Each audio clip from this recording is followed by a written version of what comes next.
Welcome to Galaxy Tenants. On today's episode, we feature a conversation with audio engineer Taylor Hines and a song from Toubab Krewe. But first, we head to Chicago for a story with Ben Wright from the Henhouse Prowlers and Bluegrass Ambassadors.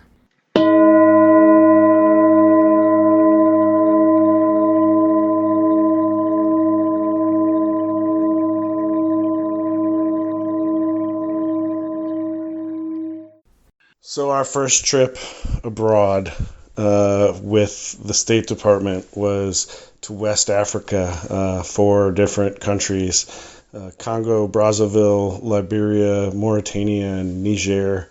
4 countries very seldomly traveled to by Americans and even more so by bluegrass musicians.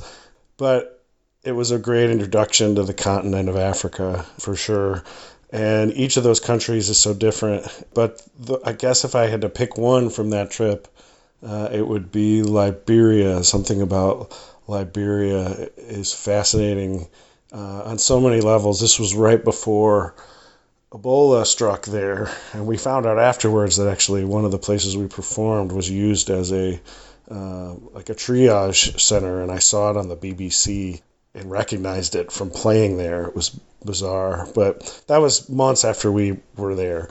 If you didn't know, Liberia has this fascinating history of being a country where we sent the slaves, quote, back to Africa. And the history is fascinating and really worth looking up because these emancipated slaves showed up in Africa and ended up kind of taking on the things they had learned about society in America and transplanting it into West Africa. And they actually built the capital city called Monrovia, named after James Monroe, President James Monroe. And all the streets there have American street names. Their money looks like American money, except with black people on it. And the flag even looks like the U.S. flag with 1 star instead of 50. And it's just this kind of bizarro land. And the people, everybody speaks English and are incredibly friendly. And I never once felt unsafe there. But it's this fascinating kind of tropical country. And we had the opportunity to travel up north into the country one day. And they didn't actually send an American with us. They sent kind of one of the local staff to supervise the whole trip, and he wasn't a big fan of us. I just remember sometimes that happens. Some local people don't like you. It just happens. It was just one guy. Everybody else there was so friendly, but we went in this caravan that should have been a 2-hour drive, and it ended up taking 8 hours because the roads are just so terrible there. And I remember my neck was just killing me after that drive because of bouncing in and out of potholes, just constantly driving 15 miles an hour. And we traveled up to Bong County, B-O-N-G County. We actually passed by the Bong filling station, which made everybody chuckle despite the neck pain. And we performed, and it's this remote area, like you pass thousands of rubber plants on the way up there, because that used to be where all the rubber in the world came from, and still is where a large chunk of it comes from. We performed in Bong County at this place, and the performance was kind of a mess because sound equipment in remote parts of Africa is sometimes at best non-existent. And there was sound equipment, it malfunctioned. Everybody had a blast. There were these Boy Scouts everywhere. One of the other things they've taken on in Liberia is Boy Scouting, and there were these Boy Scouts at this place we played, kind of keeping an eye on us and, quote, protecting us. And they were maybe 15-year-old boys in perfectly ironed Boy Scout uniforms, and they just were charming, and I remember having these great discussions with them. But my point of this whole story was, on our way back, the guy who didn't like us was clearly up to something, and all of our gear was in this big box truck, and I remember he was just kind of keeping us away from this box truck, and when we got back to Monrovia, we went back to the back of the truck to unload our gear, and he realized he was kind of screwed, and he said, "Look, don't tell anybody you saw this," and he opened the back of the box truck, and there was this chicken head popping out of this tarp, wrapped up tarp. It's the only way I can describe it. It was this tiny little head and this huge wrap up tarp.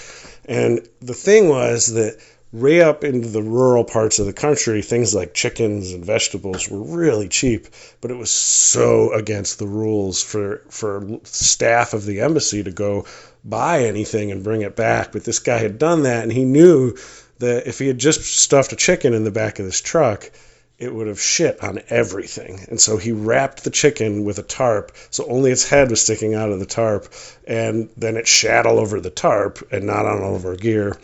And I remember pulling my banjo out and kind of giving him a dirty look, but knowing that it wouldn't serve anything for me to tell on the guy, even though he'd been kind of rude to us the whole trip.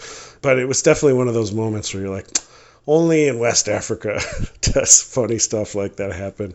And it's one of the things that draws me back to that continent constantly, the chaos and the randomness and the beauty that so few people get to see. And I can't recommend for the hardiest of us enough to try going to a place like Liberia. Monrovia is just an incredible capital city, and the country is kind of gorgeous and not untouched, but certainly unexplored.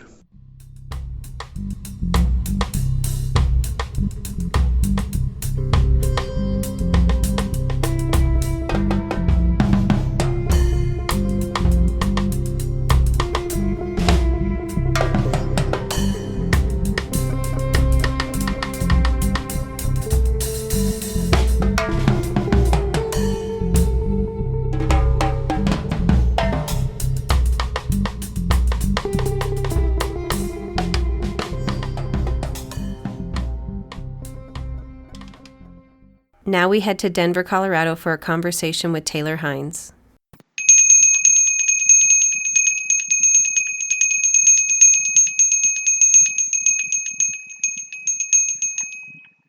I'm here with my friend Taylor Hines. How are you, Taylor? I'm great. How are you, Justin? Good to see you. Yeah, good to see you too, man. If I were any better, I'd be you. Is that an attempt at a beard? Oh, yeah. Let's add that to the things maybe we don't touch on. No, yeah, I mean, the quarantine made me not shave for a while, but, you know.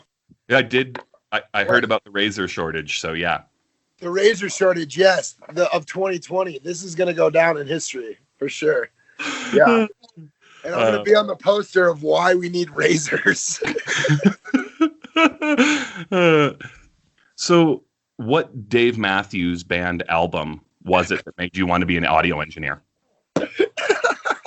Well said. Probably Before These Crowded Streets, if I had to say. I'm sad that I have an answer for that, but I'm going to be honest with you. I used to love Dave Matthews. That's probably how I got into music, truthfully. So that's how I got into jam bands for sure. It is that like gateway drug of like boat shoes and like before you get into Birkenstocks. Yeah. And like, being 16 and Right. No, that was for sure it for me. I went to Rothbury in 2008 solely because he was playing. And that's where I like learned about everything else. And then that kind of took a sharp left from there. And now here we are. Dave Matthews was like, hop into my van, little boy. Yeah. A little baby. Yeah. So what did push you to be an audio engineer? What was it that appealed to you?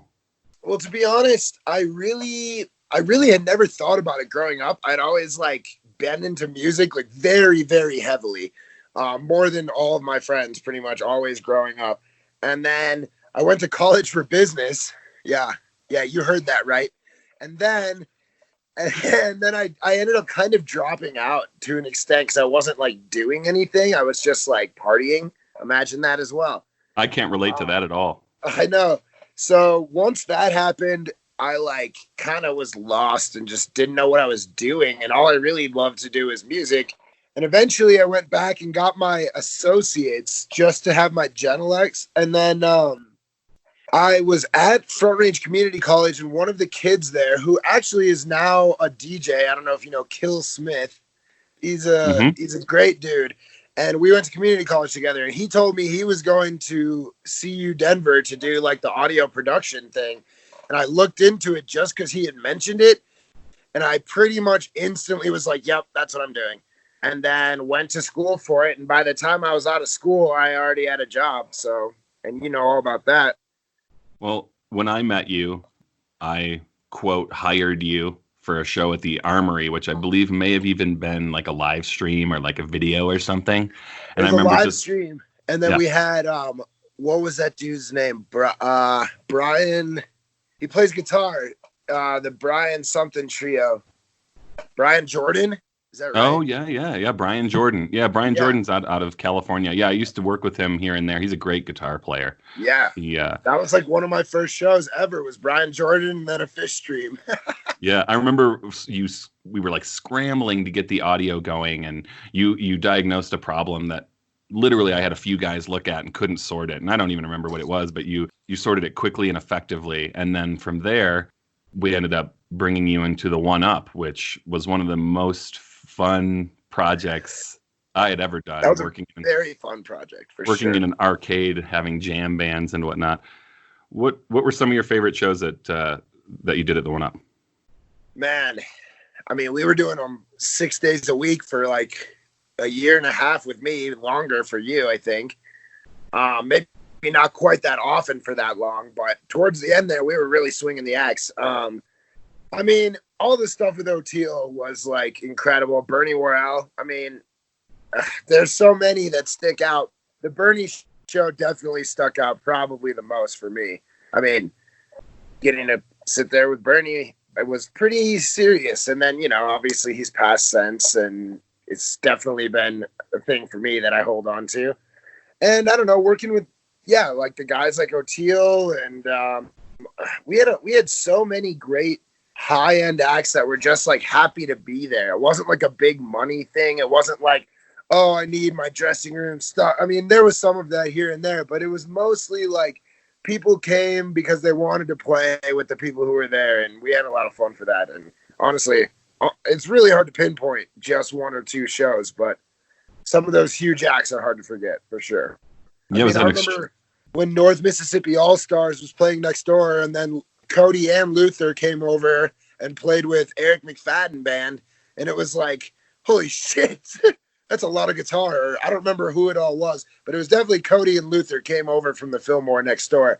I don't remember who was. It wasn't Eric McFadden band. It was another band, but Eric McFadden joined also. Yeah. And I remember when we did Worship My Organ, which was like Joe Russo, Marco Benevento, Robert Walter, Skerrick, and then Chris Robinson came over and did like a vocal jam at the end.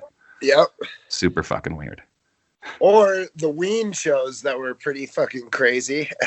Remember when -1 the sound was cut at the end? I think we hit curfew like hard, and then they ended up coming back out or something and encoring without even microphones. And what happened was, and I remember Jordan being furious for this.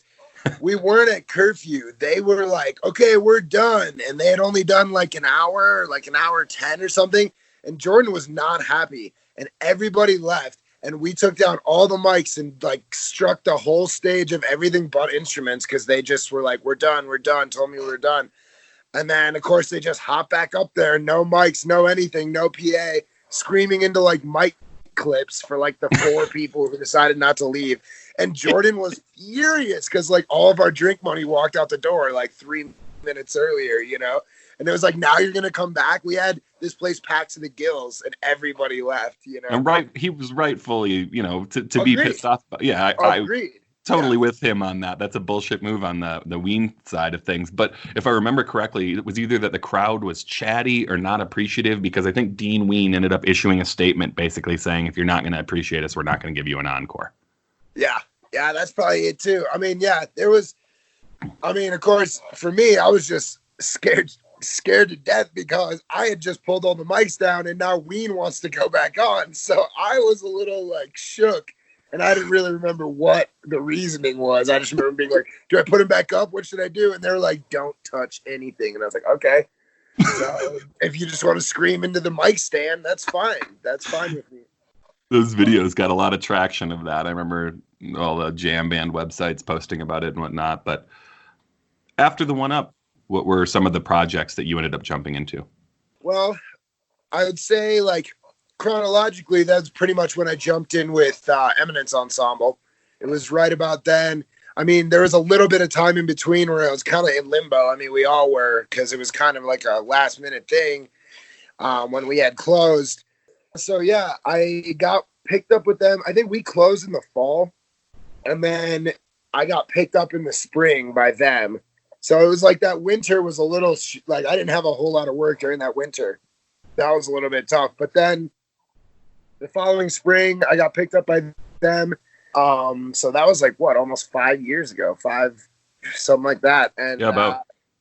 Yeah, and so then I started with them, and then their stuff really started picking up, and we've been touring a lot the last couple of years.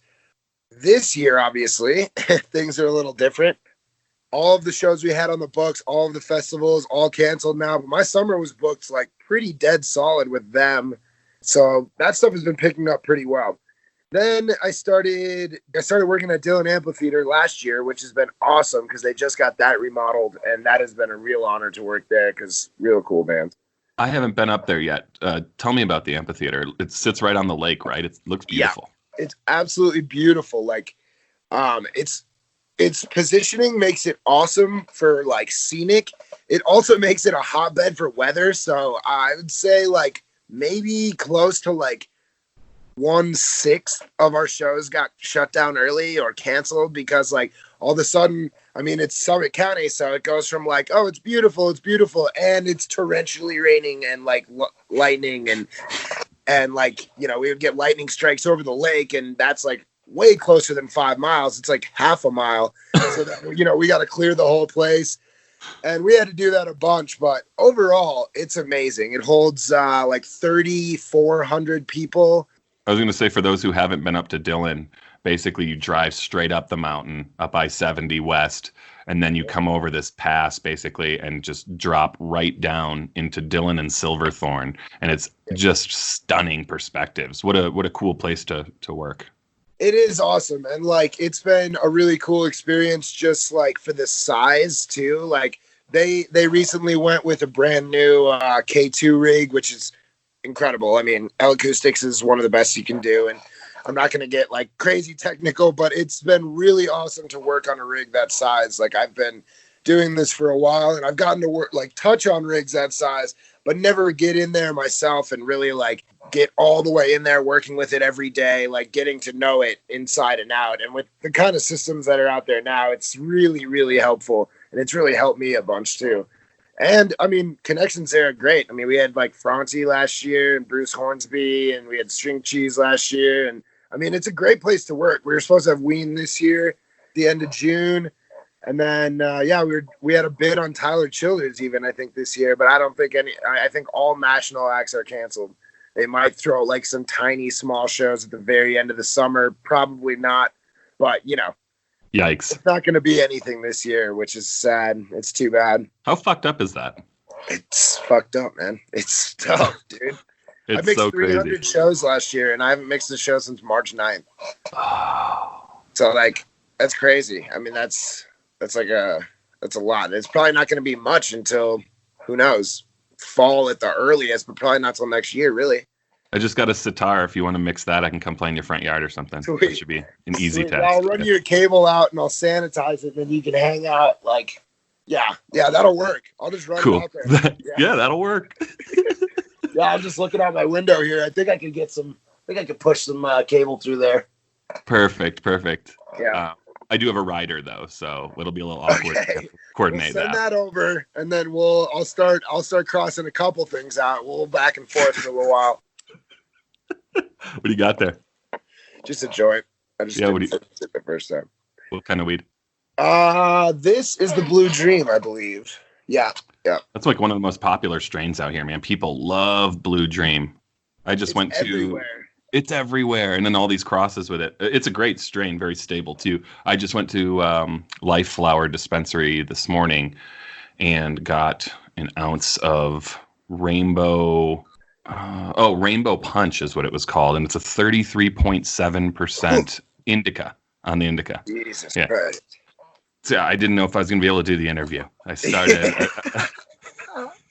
Almost I was passed gonna out. say, I'm kind of glad that's not what I have, because this would be a very different conversation. Even with the yerba mate, I'd be pretty slow with that, probably.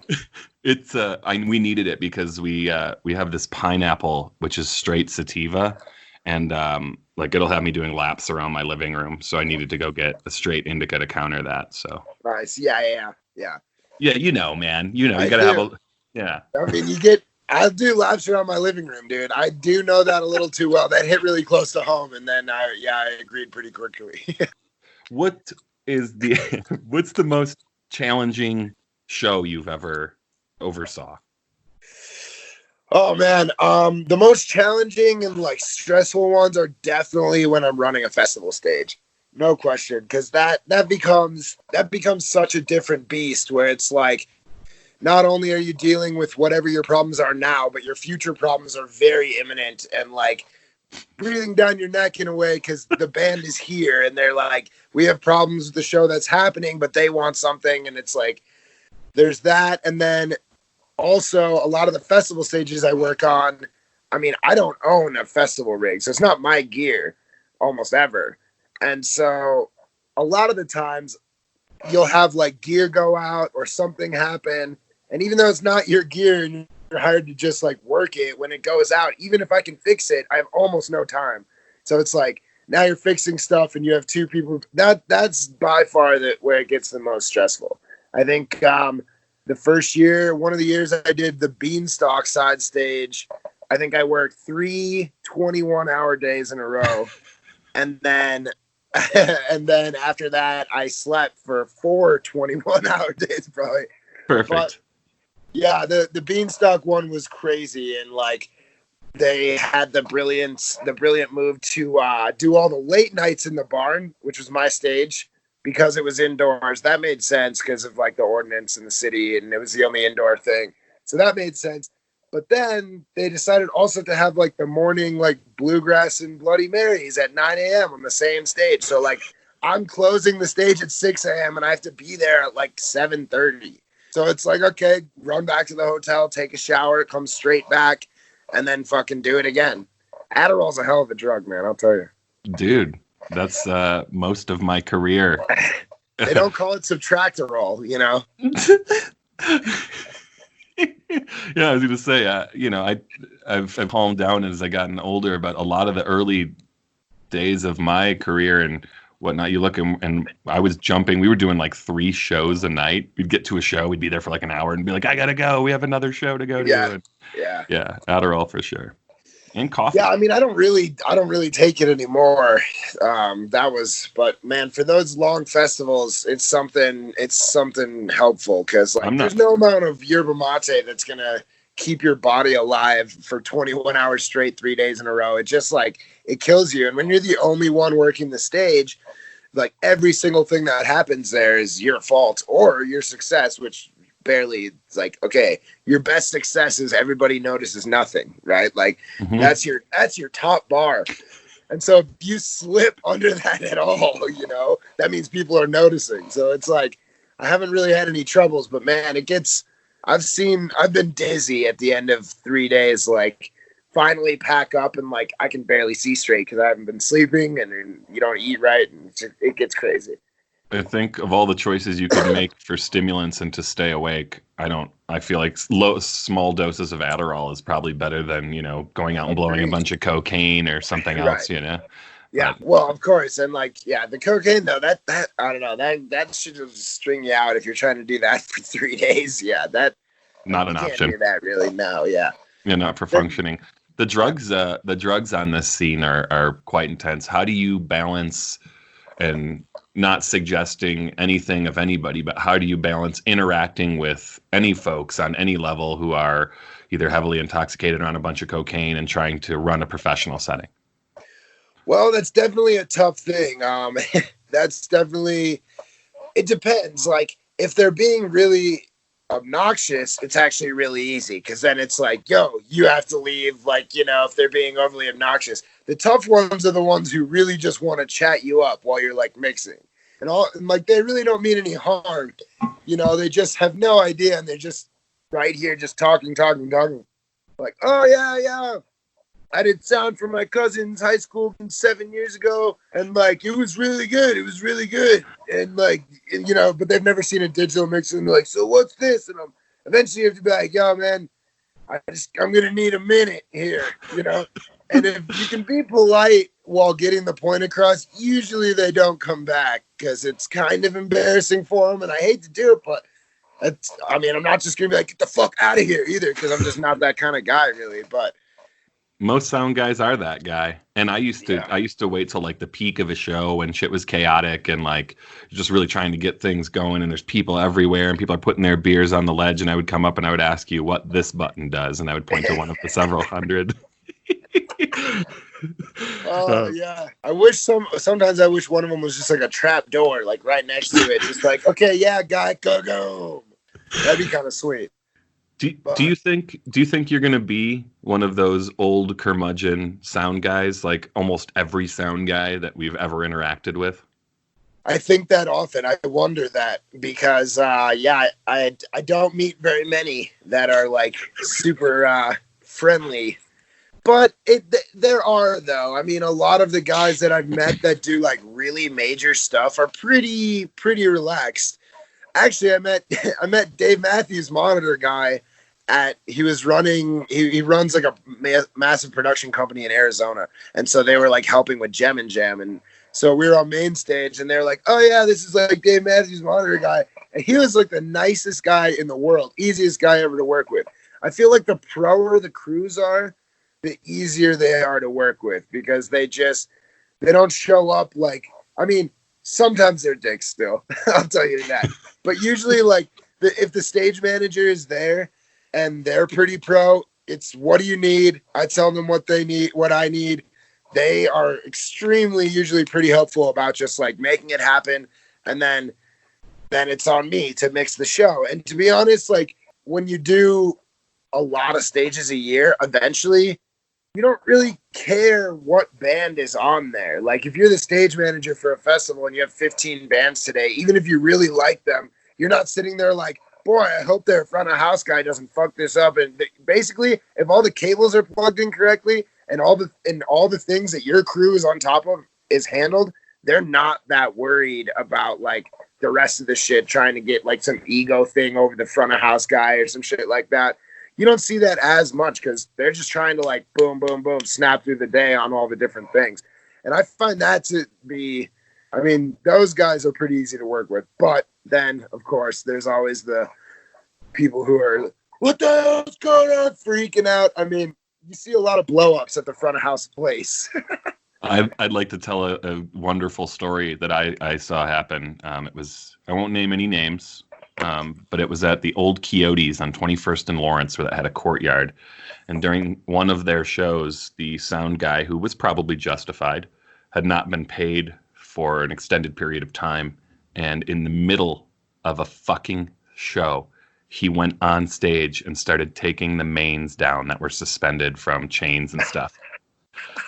This motherfucker started taking down his audio equipment, and the band was like looking over at him. I think initially they thought he was going to go up and fix something or adjust something, and he just starts walking off the stage and with the mains and stuff as the band's still playing.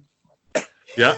He's reaching up, pulling the chains down. It was unbelievable. And the pinnacle of that, the moment, the climax was when he fell through the stage while holding one of the mains. The sound guy did.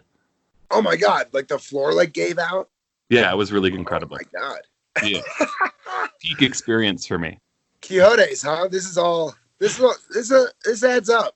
This checks out. Yeah. Yeah, it checks out. Pissed off sound guy takes his gear off during the show and then falls to the floor. Yeah, I could see that being a headline for that. Have you, speaking of Coyotes, let's talk about the opposite of that. Have you ever worked Red Rocks, and where you guys were supposed to play Red Rocks? Eminence was supposed to this year, correct? Have you had the chance to work? I have not. I did a recording job for somebody once, so I wasn't mixing, but I was like in charge of making sure the recording was like multi-tracking and not dropping. So I've like worked at Red Rocks, but I've never mixed there. And this was supposed to be my first time. Was like it was supposed to be last weekend, 2 weekends ago, with Lotus. And yeah, obviously that did not happen. How's the band feeling, and how's the band, everybody doing? It's got to be a little bit of a speed bump or a roadblock to kind of have Red Rocks on the books and then have it so close and then, not come through. No, it was definitely it definitely hurt, but man, we definitely went into the pandemic with a lot of momentum, which is kind of unfortunate. But I do think that, well, it's unfortunate with the pandemic, but mainly because there's so many switch ups right now. We were just added to Madison House as of fucking 6 months ago, but Madison House is now laying off a lot of people and changing their rosters up completely because they can't pay anybody right now and nobody can tour and nobody's booking. And so, they're canceling Electric Forest. They're losing money left and right? So we have no idea what the structure looks like for our booking, even though we just got with them. And they've been great to us and they've kept us in the loop. And I'm not, there's nothing really on either side that's to blame for all this, obviously, but it's definitely been a weird road. And we just took on kind of a new business manager to help with some of trying to get us more publishing and trying to get us more marketing help and just things like that. And, we started all that into motion. And then now we're trying to push marketing still and still trying to get publishing and write music. But a lot of that tour package stuff where you reach out to the city and get all your stuff out there, get your press package out wherever you can. That's where we were really looking for help and we got it. And now we can't tour. So it's we had a full tour from April 5th to May 10th or something that completely got canceled.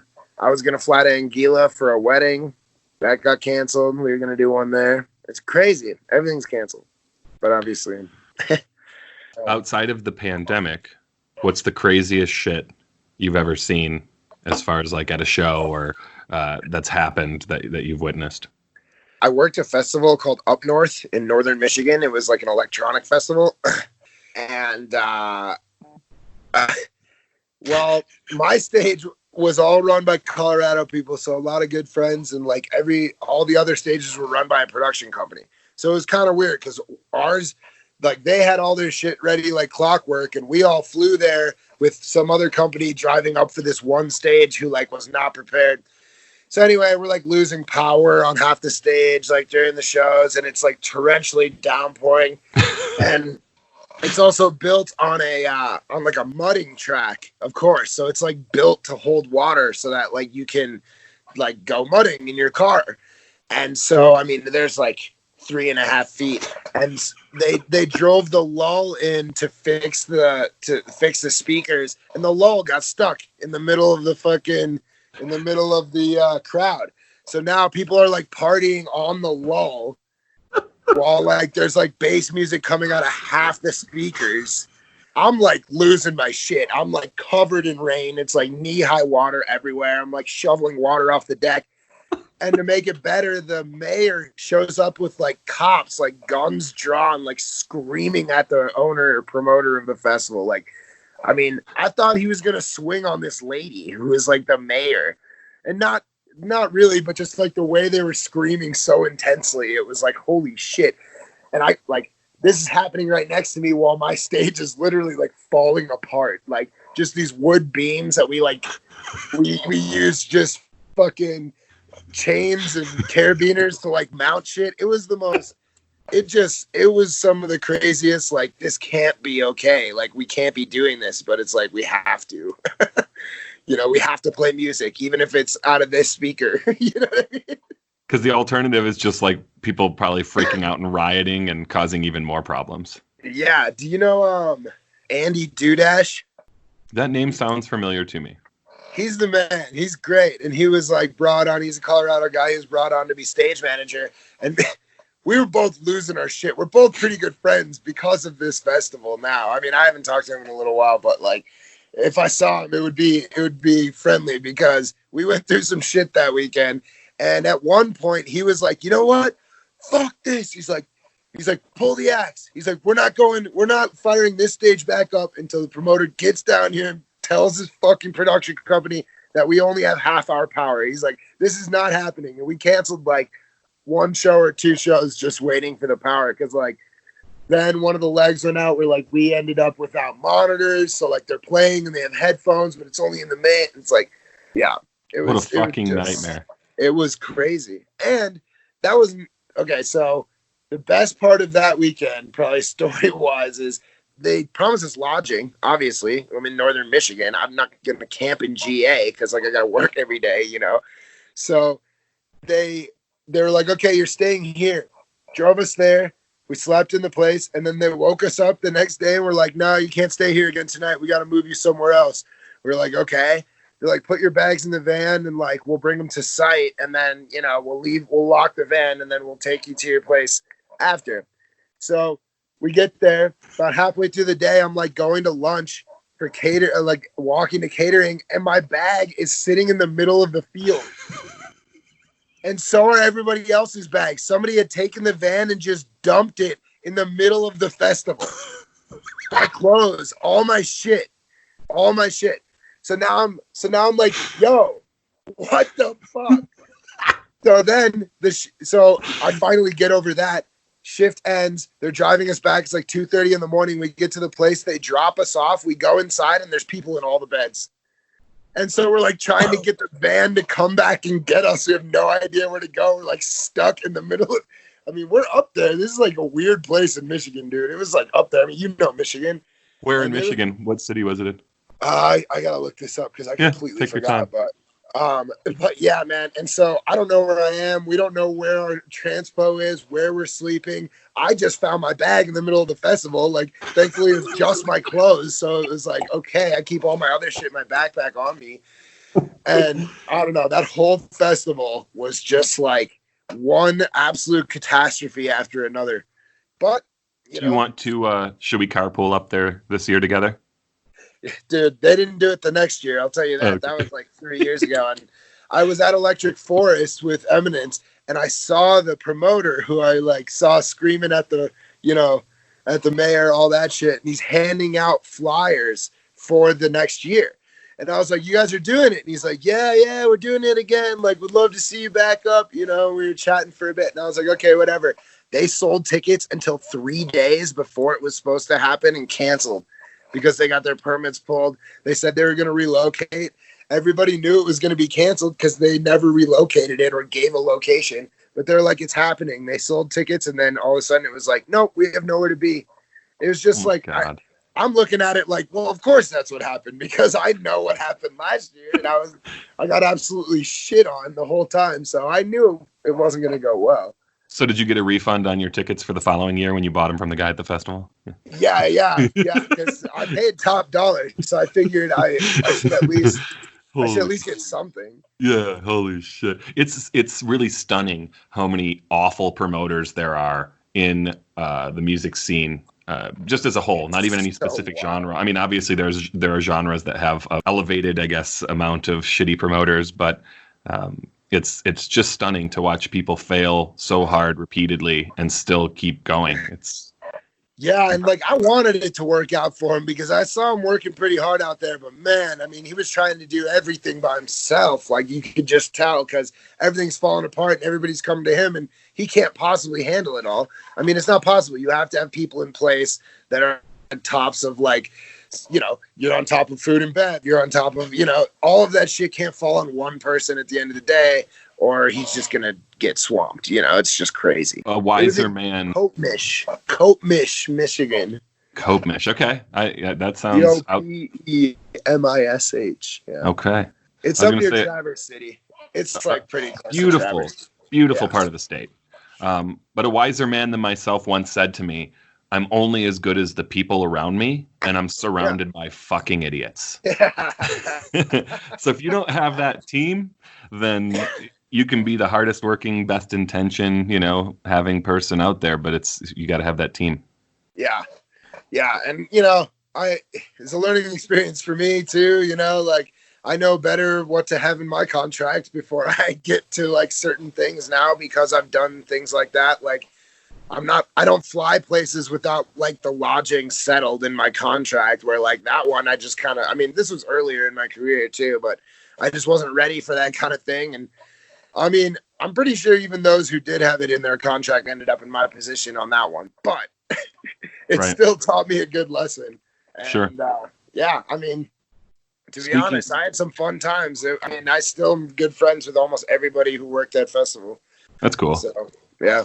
Speaking to team, I did want to say that I can attribute a good many of my successes to having you on my team and taking away that stress of running the audio and running sound. I knew whenever I've had you on a show, that's one department I don't even have to think about. And that's not often the case, because if you go through a bunch of different sound guys. But I want to say you're one of the best in the game. You're one of the easiest guys to work with. You're one of the hardest working dudes I've met on the scene. And I'm grateful to know you, and I'm grateful that you came on and had this conversation with me today, bud.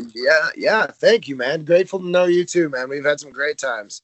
We have. I love talking shit, and you're pretty good at it. So thanks, man. Yeah, it's something I thoroughly enjoy, and no shit talking gets accomplished more than when I'm sitting across the table from you. So yeah.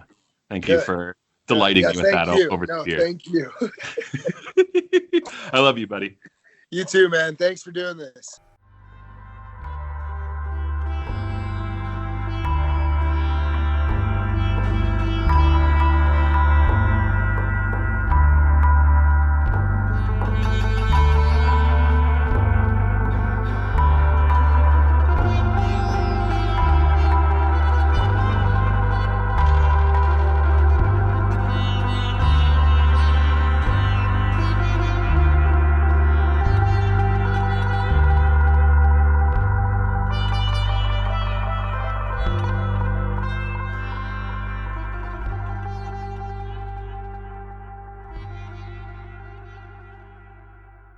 We leave you with a song from Toubab Krewe titled That Damn Squash.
Thank you for listening to Galaxy Tenants. If you enjoyed this episode, be sure to subscribe, like, rate, and review wherever you listen to podcasts.